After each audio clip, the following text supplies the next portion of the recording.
तर यानंतरची बातमी आहे अमरावतीमधून अंगणवाडी सेविकांसंदर्भात। अमरावतीमध्ये अंगणवाडी सेविकांना कारणे दाखवा नोटीस देण्यात आलेली आहे। महिला आणि बाल कल्याण विभागाकडून ही कारवाई करण्यात आलेली आहे। कामावर हजर न झाल्यास कारवाईचे आदेश देण्यात आलेले आहेत। अंगणवाडी सेविकांना दरमहा 26,000 आणि मदतनीसाला 20,000 रुपये मानधन आणि कर्मचाऱ्यांना शासकीय दर्जा देण्याची मागणी करण्यात आली आणि त्यासाठी मागील 4 डिसेंबर पासून जिल्ह्याभरातील अंगणवाडी सेविका आणि मदतनीस या संपावर आहेत।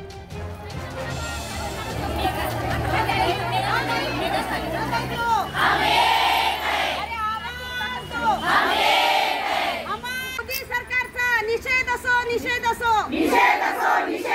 अशा सरकारचं करायचं काय? अशा सरकारचं करायचं काय? अमरावतीमध्ये अंगणवाडी सेविकांना कारणे दाखवा नोटीस देण्यात आलेली आहे। महिला आणि बाल कल्याण विभागाकडून ही कारवाई करण्यात आली आहे। कामावर हजर न राहिल्यास कारवाईचे आदेश देण्यात आलेले आहेत।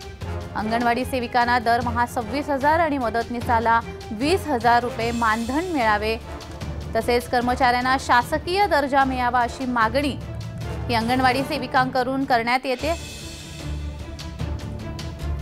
तर या संदर्भात अधिक माहिती देत आहेत आमचे प्रतिनिधी सुरेंद्र अकोले। सुरेंद्र, अंगणवाडी सेविकांचा संप आंदोलन जे आहे ते गेल्या 4 डिसेंबर पासून सुरू आहे, मात्र आता त्यांना कारणे दाखवा नोटीस बजावण्यात आली आहे। या संदर्भात अधिक माहिती।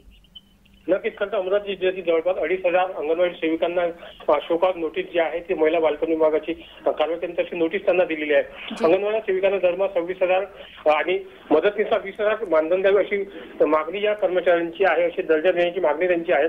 मागील 4 तारखेपासून त्यांचं आंदोलन जे आहे ते जिल्हाभर सगळीकडे सुरू आहे। असं असताना अद्यापर्यंत कुठल्याच प्रकारच्या मागण्या पूर्ण केल्याच नाही।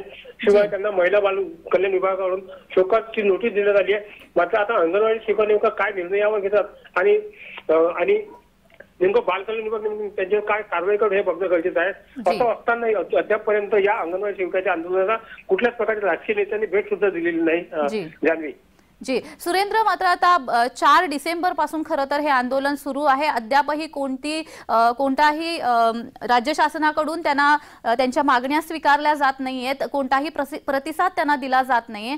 अशा वेळी अंगणवाडी सेविकांचं पुढचं पाऊल काय असणार आहे याबाबत काही माहिती आहे का? नक्कीच खरं तर अंगणवाडी सेविकांचं 4 डिसेंबर पासून आंदोलन सुरू असताना ते आपल्या निर्णयावर ठाम आहे। आम्हाला शोकॉज नोटीस जरी दिल्या तरी आम्ही आमच्या आंदोलनावर ठाम राहू असा निर्णय त्यांनी यावेळी घेतल्याचं माहिती मिळते। मात्र शोकॉज नोटीस दिल्यानंतर काही अंगणवाडी सेविका जॉईन होतात का किंवा काय निर्णय घेतात त्यांच्या वरिष्ठांकडून, त्यांची जी नेते मंडळी आहे त्यांच्याकडून माहिती मिळेलच। मात्र अद्याप तरी ते आपल्या आंदोलनावर ठाम आहेत। जान्हवी जी जी जी धन्यवाद सुरेंद्र, तुम्ही दिलेल्या या माहितीसाठी।